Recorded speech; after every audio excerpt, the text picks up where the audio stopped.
Guys, I am Jyoti Yadav. Welcome you in my YouTube channel. आज का जो हमारा टॉपिक है वो है बीएड की प्रैक्टिकल के बारे में, बीएड फर्स्ट ईयर के प्रैक्टिकल के बारे में। बीएड फर्स्ट ईयर की जो प्रैक्टिकल होती हैं उनके लिए हमें 4 प्रैक्टिकल फाइल बनानी होती हैं। Reading and reflection on texts, understanding drama and art in education, third है critical understanding of ICT, fourth है अंडरस्टैंडिंग द सेल्फ। ये 4 प्रैक्टिकल फाइल हमें बनानी होती हैं। 50 मार्क्स का इनका प्रैक्टिकल होता है, प्रैक्टिकल एग्जाम होता है। जो वो मार्क्स है 50, वो पूरे कंप्लीटली डिपेंड होते हैं आपके प्रैक्टिकल फाइल पे, और प्रैक्टिकल फाइल पे आपने कितनी एनर्जी नॉलेज लगाई है उसके ऊपर।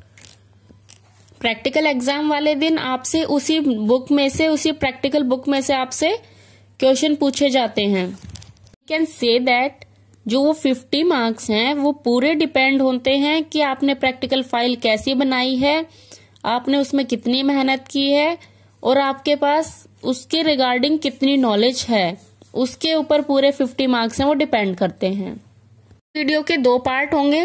पहले पार्ट में तो आपको ये बताएंगे कि जो वाइवा के टाइम प्रैक्टिकल बनाते टाइम आपको क्या क्या करना चाहिए और किस तरीके से करना चाहिए, और सेकंड पार्ट में होगा कि जो प्रैक्टिकल के टाइम, वाइवा के टाइम आपसे क्वेश्चन पूछे जाते हैं, जो मैक्सिमम बच्चों से जो क्वेश्चन पूछे जाते हैं वो क्वेश्चन आपको बताएंगे हम, मतलब उनके ऊपर डिस्कस करेंगे।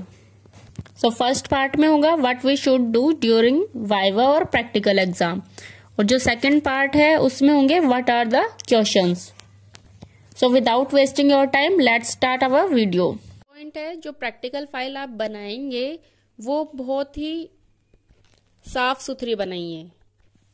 कटिंग और मिस्टेक जितनी कम हो उतना अच्छा है। हमें जो सेकंड पॉइंट, फाइल को अच्छे से कवर अप कर लीजिएगा। न्यूज़पेपर से मत करना, या तो कोई व्हाइट पेपर हो उससे कवर अप कर लेना, चार्ट से कर लेना, या ब्राउन पेपर आता है उससे कर लेना।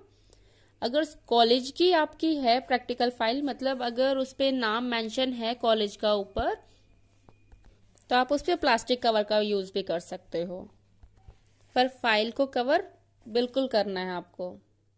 पॉइंट, अगर आपने खुद फाइल नहीं बनाई है तो क्या करें, क्योंकि बहुत से बच्चे क्या होते हैं जो प्रैक्टिकल फाइल है उसे बनाते नहीं है, उसे परचेज कर लेते हैं, या फिर कॉपी पेस्ट कर लेते हैं, या फिर पहले से किसी ने बनाई हुई है तो उसका नाम चेंज कर देते हैं, उस पेज को निकाल देते हैं और अपने नाम का पेज पेस्ट कर देते हैं वहां पे। तो वो बच्चे क्या करें?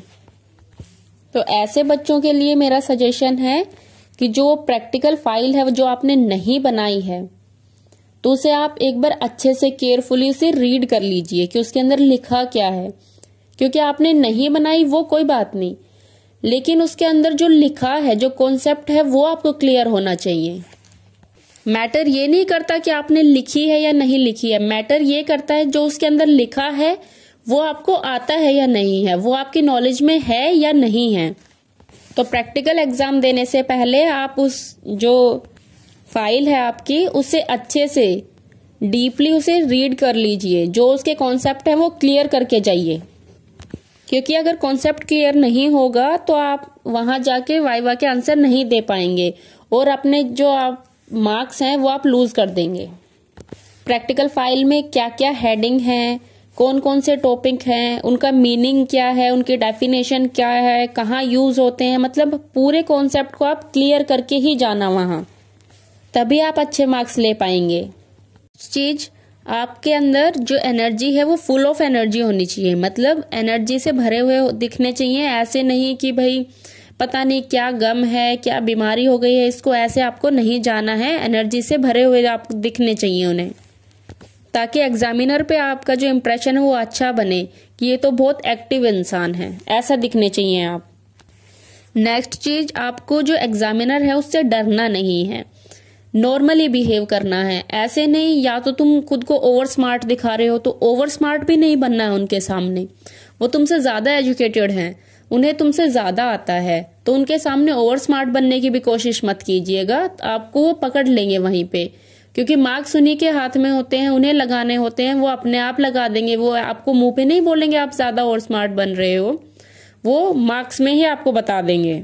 तो एग्जामिनर के सामने ओवर स्मार्ट बनने की गलती कभी मत करना। नेक्स्ट, डरना नहीं है, नॉर्मली बिहेव करना है। ऐसे नहीं कि आपके फेस पे एनर्जी के बजाय डर दिख रहा है, ऐसा लगे कि इंसान के अंदर कॉन्फिडेंस है ही नहीं, तो वो सब आपको नहीं एक्सप्रेस करना है। आपको नॉर्मल बिहेव करना है उस टाइम पे। आप मन के अंदर ये सोचते रहें कि मुझे तो आंसर्स आते हैं, मैं आंसर्स का जवाब दे दूंगा, मैं पढ़ के आया हूं। और ये कॉन्फिडेंस कब आएगा? जब आप पढ़ के जाएंगे, आप कॉन्सेप्ट क्लियर करके जाएंगे, तभी ये कॉन्फिडेंस आपके अंदर आ सकता है, वैसे नहीं आएगा। तो घबराएं नहीं, जो एग्जामिनर है वो भी इंसान ही है। अगर तुम्हें आता है जवाब तो अच्छे से उसे एक्सप्रेस करके आप बता दीजिए। अगर आपको जवाब नहीं आता है तो आप धीरे से पोलाइटली उनको सॉरी बोल के आराम से, मतलब एक हल्की सी, ऐसे नहीं आप ऐसे दांत निकालने लग जाओ, ऐसे नहीं, एक हल्की सी स्माइल के साथ, पोलाइटनेस के साथ आप उन्हें सॉरी बोल दीजिए कि सॉरी सर मुझे नहीं आता ये। और वहां टीचर्स पे ब्लेम मत करने लग जाना कि हमारे टीचर ने हमें ये पढ़ाया ही नहीं, सर हमें ये कराया ही नहीं, हमें नहीं पता इसलिए हमें आंसर नहीं आता। सिर्फ आपको सॉरी बोलना है, सॉरी सर मुझे नहीं आता है। नेक्स्ट चीज, आपके फेस के जो एक्सप्रेशन है वो अच्छे होने चाहिए।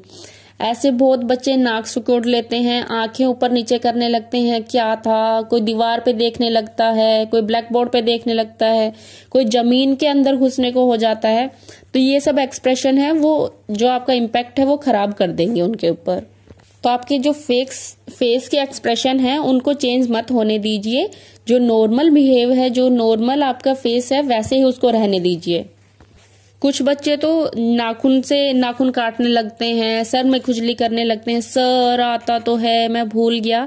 तो ये सब हरकतें उनके सामने ना करें, आपका ही इंप्रेशन खराब होगा, आप ही अपने मार्क्स खो के जाओगे वहां, और कुछ नहीं होगा। आज नहीं तो कल का भी तो इंटरव्यू आपको देना ही है ना, तो क्यों ना आज से शुरुआत कर लें। आज ही हम अच्छे से बिहेव करने लग जाएं, आज ही सब कुछ सीख लें, हमें आगे प्रॉब्लम ही नहीं होगी जाके। प्रैक्टिकल के टाइम आपकी वीडियो बनाई जाती है, मतलब एक तो एग्जामिनर होंगे जो बाहर से आते हैं, एक या दो, और एक जो टीचर होंगे, जो एक प्रोफेसर होंगे, वो आपके खुद के कॉलेज के होंगे। तो उनमें से एक इंसान है वो आपकी वीडियो बनाएगा। तो उस टाइम भी आप कंफ्यूज ना हो, ऐसे फियर को शो ना करें कि मुझे डर लग रहा है या मैं नर्वस हो रहा हूं, ये सब ना दिखाएं, नॉर्मली बिहेव करें। कुछ बच्चे बोलते हैं हमारा तो रोल नंबर स्टार्टिंग में हो गया, इसलिए हम अच्छे से वाइवा नहीं दे पाए क्योंकि टीचर ने हमसे ज्यादा क्वेश्चन पुट कर लिए। पॉइंट ये है, अगर आप पढ़ के गए हो, आपके अंदर कॉन्फिडेंस है, तो कहीं भी रोल नंबर हो आप अच्छे से आंसर दे सकते हो। हाँ, I am agree with you कि जो जिनका पहले जो रोल नंबर होता है उन बच्चों को थोड़ी डिफिकल्टी फेस करनी पड़ती है, क्योंकि उस टाइम पता नहीं होता जो एग्जामिनर है उसका बिहेव कैसा है, वो किस तरह के क्वेश्चन तुमसे पुट कर रहा है, प्रैक्टिकल फाइल से कर रहा है या बेसिक क्वेश्चन पुट कर रहा है। तो वो थोड़ी प्रॉब्लम जो स्टार्टिंग के रोल नंबर्स होते हैं उन्हें फेस करनी पड़ती है। पर ऐसा नहीं है कि लास्ट वाले तो ऐसे ही पास हो जाएंगे बिना आंसर दिए और फर्स्ट वालों को सब कुछ बोलना पड़ रहा है, सबके आंसर देने पड़ रहे हैं, ऐसा कुछ नहीं होता है। अगर आप पढ़ के गए हैं, आपके अंदर कॉन्फिडेंस है, तो रोल नंबर कोई मैटर नहीं करता, फर्स्ट पे है या लास्ट पे है। आपका आता है तो जवाब दे दीजिए, नहीं आता तो सॉरी बोल दीजिए, और इससे ज्यादा क्या होगा वहां जाके।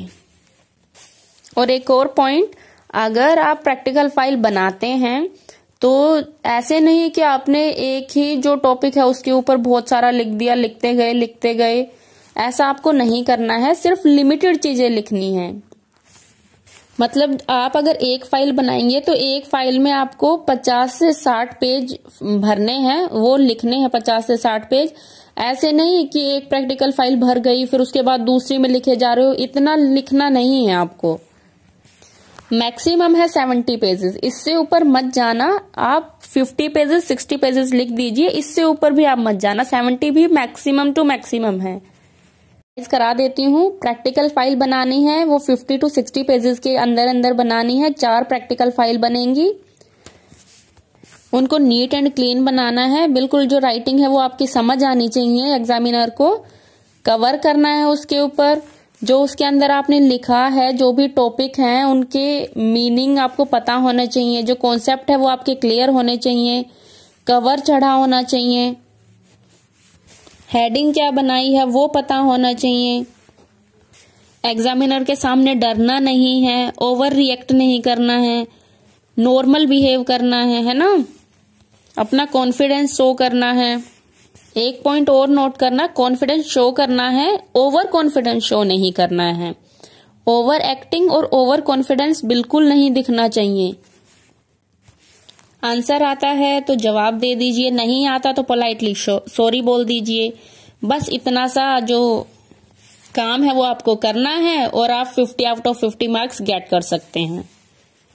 इसके सेकंड पार्ट में हमने क्वेश्चंस दिए हुए हैं, उनके ऊपर डिस्कस करेंगे, तो सेकंड पार्ट देखना भी मत भूलना। अगर ये वीडियो आपको पसंद आई तो वीडियो को लाइक कर देना।